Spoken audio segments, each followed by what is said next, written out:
আমি নতুন জমিতে লাঙল দেব, তুইও চল আমার সাথে।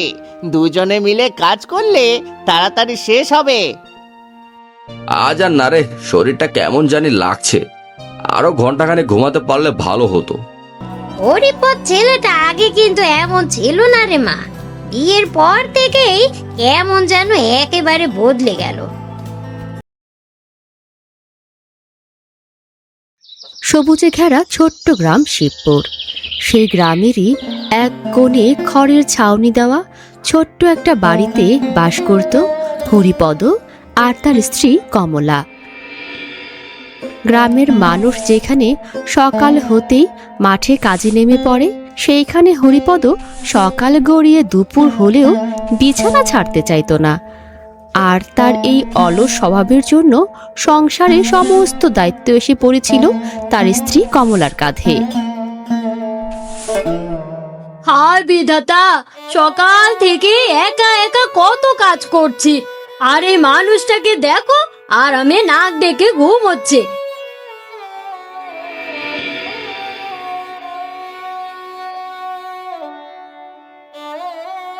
এই যে শুনছো, বলি আর কত ঘুমোবে? সূর্য যে মাথার উপর উঠে গেল, মাঠে যাবে না?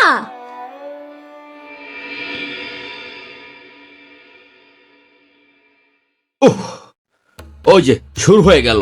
বলি একটু শান্তিতে ঘুমাতেও দেবে না নাকি? সারাদিন কেবল কাজ আর কাজ। এই কাজ কাজ করে জীবনটা একদম জ্বালিয়ে মারলে। কাজ না করলে খাবে কি শুনি? ঘরে এক মুঠো চাল পর্যন্ত নেই। সারাক্ষণ এত গান্ডে পিণ্ডে গিললে চাল থাকবে কোথা থেকে শুনি? কি আমি সারাদিন গান্ডে পান্ডে গেলি? বিধাতা, ও বিধাতা, এই বুঝি রেখেছিলে আমার কপালে? শেষ পর্যন্ত এই অপবাদও শুনতে হলো আমায়। ওই শুরু, এক ঘ্যান ঘ্যান থেকে আরেক ঘ্যান ঘ্যান শুরু। ধুর, থাকবোই না আমি, চলে যাব যেদিকে দু চোখ যায়।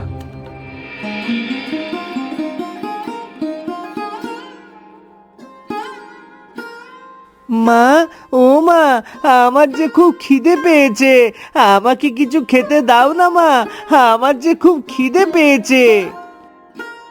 সে খিদে তো পাবেই, বেলা তো আর কম হলো না। কিন্তু বাবা, তোকে এখন আমি কি খেতে দেই বলতো? ঘরে কি কিছুই নেই কমলা? শুকনো মুড়ি বা চিড়ে কিছুই নেই? থাকলে কি আমি ছেলেটাকে এত বেলা অবধি না খাইয়ে রাখতাম? কমলার কথাটা শুনে আর এক মুহূর্ত সেইখানে না থেকে বারান্দা থেকে নেমে বাড়ির বাইরে চলে গেল হরিপদ।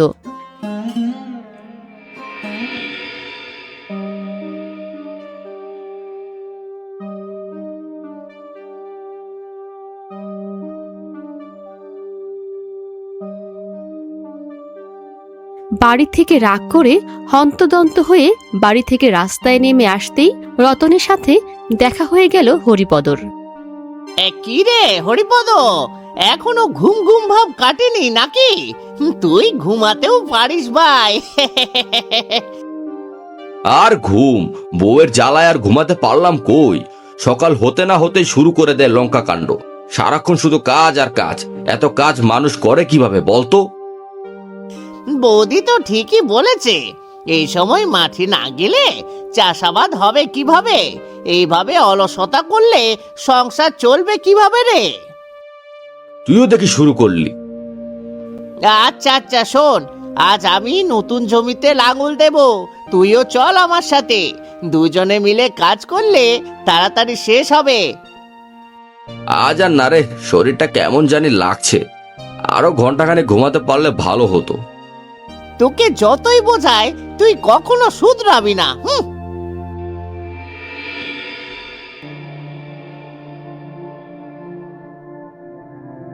আসছে আমাকে কাজে নিয়ে যেতে।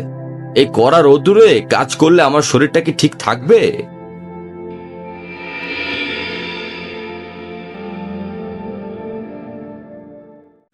একদিকে সংসারের অভাব, অন্যদিকে স্বামীর অলসতা, সব মিলিয়ে যেন দিন দিন ভেঙে পড়ছিল কমলা। তবুও সংসারটা টিকিয়ে রাখার জন্য সকাল থেকে রাত অবধি খেটে চলত সে। কি রে কমলা, তোর মুখটা এমন শুকিয়ে আছে কেন? তোর শরীরটা ঠিক আছে তো? আর বলো না কাকিমা, সংসারের সব চিন্তা যেন আমার একার ঘাড়ে এসে পড়েছে। গোপালের বাপ যদি একটু কাজকর্ম করতো তাহলে এত কষ্ট হতো না। হরিপদ ছেলেটা আগে কিন্তু এমন ছিল না রে মা, বিয়ের পর থেকেই কেমন যেন একেবারে বদলে গেল। এভাবে কি সংসার চলে বলো কাকিমা? সারাদিন শুধু ঘুম আর আড্ডা, সংসারের চিন্তা যেন তার একটুও নেই। কি আর করবি রে মা, সবই কপাল। একটু ধৈর্য ধর মা, একদিন সব কিছু ঠিক হয়ে যাবে। আর ঠিক, ওই দেখো আবারও গাছতলায় শুয়ে আরাম করছে। আমি তাকে অনেক বুঝিয়েছি গো কাকিমা, কিন্তু আমার কথা কি আর কেউ শোনে? এদিকে ছেলেটার মুখে কি দেব সে চিন্তায় আমি অস্থির। এভাবে তো আর দিন চলবে না রে মা। আমি বলি কি, এবার তুই কিছু একটা কর, সংসারের হাল তুই ধর। সাবিত্রীর কথাটা যেন এক ঝাটকায় মাথায় গেঁথে গেল কমলার। সারা রাত শুয়ে শুয়ে সাবিত্রীর বলা কথাটা অনেক ভেবেছে কমলা। আর এভাবে হাত গুটিয়ে বসে থাকলে যে একদিন তাদেরকে না খেয়ে মরতে হবে সেটা বেশ ভালো করে বুঝে গিয়েছিল সে। আর তাই সকালবেলা তাদের ধানি জমিতে কাজ করতে এসেছে সে।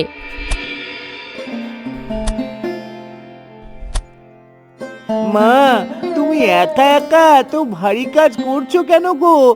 তোমার কষ্ট হচ্ছে না মা? কষ্ট তো হচ্ছে রে বাবা, কিন্তু কষ্টকে ভয় পেলে যে পেট চলবে না। তোর বাবাকে তো দেখছিস কেমন।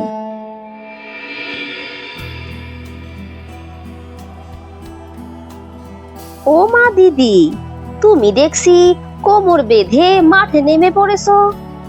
হ্যাঁ রে বোন, কি আর বলবো বল, সংসারটাকে তো বাঁচাতে হবে, তাই মাঠে নেমে পড়লুম।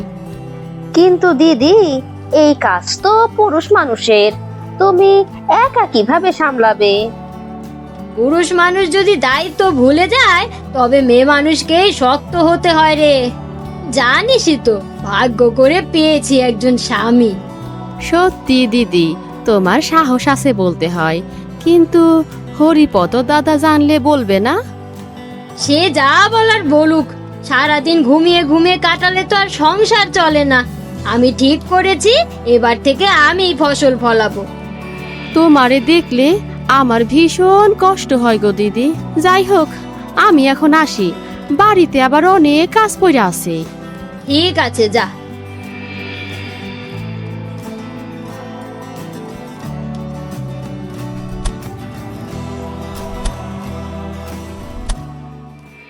সকাল থেকে এদিক ওদিক ঘুরে বেরিয়ে শেষমেশ মাঠের পাশে একটা বড় আম গাছের নিচে এসে বসে হাতে বিড়ি খাচ্ছিল হরিপদ।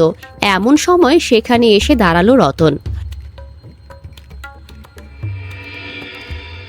বারে বারে বা বা বা, তুই তো দেখছি দিব্যি আরামে বসে বসে বিড়ি টানছিস।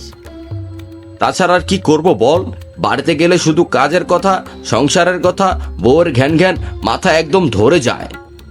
তোকে আমি যত দেখি ততই অবাক হয়ে যাই রে হরিপদ।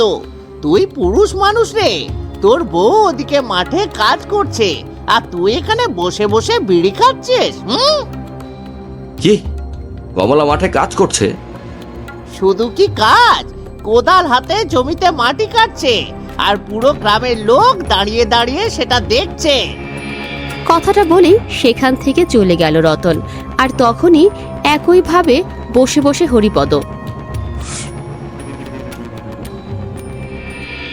রতনের কথাটা শুনে কিছুক্ষণ চুপচাপ বসে থাকার পর ধীরে ধীরে মাঠের কাছে এসে দাঁড়ালো হরিপদ। আর মাঠে এসে নিজের স্ত্রীকে মাটি কোপাতে দেখার পর ভিতরটা কেমন যেন হয়ে উঠল তার। ও মা, তুমি তো সেই সকাল থেকে একভাবে কাজ করছো, এবার একটু বসে বিশ্রাম নাও না মা, নইলে যে তুমি অসুস্থ হয়ে যাবে। না রে বাবা, বিশ্রাম নিলে চলবে না, আমাকে যে কাজ করতেই হবে। ওই দেখ আকাশে কেমন মেঘ করেছে, সন্ধ্যার মধ্যে জমিটা উর্বর করতে পারলে রাতের দিকে যদি বৃষ্টি আসে তবে বৃষ্টির জলে জমিটা ফসল ফলানোর জন্য প্রস্তুত হয়ে যাবে। কমলা, তুমি তুমি এখানে কাজ করছো? তাছাড়া আর কি করব বলো, সংসারটা তো আর এভাবে ভেসে যেতে দিতে পারি না। তাই বলে তুমি এভাবে মাটি কাটবে? তুমি কি এসব পারো? করেছো কখনো? তোমাকে এসব নিয়ে ভাবতে হবে না গো, তুমি বাড়ি যাও, রেঁধে বেড়ে রেখে এসেছি, খেয়ে একটা আরামের ঘুম দাও। এই বলে আবারও কাজ করতে শুরু করলো। কমলা আর পাশে দাঁড়িয়ে দাঁড়িয়ে সেটা দেখতে লাগলো হরিপদ। আমি আসলে অনেক খারাপ একটা মানুষ। আমার স্ত্রী মাঠে এভাবে কাজ করছে আর আমি কি না আমোদ ফুর্তি করে বেড়াচ্ছি। না, আর এভাবে হাত পা গুটিয়ে বসে থাকলে চলবে না। এখন থেকে কমলার সাথে সাথে সংসারের হাল আমিও ধরবো।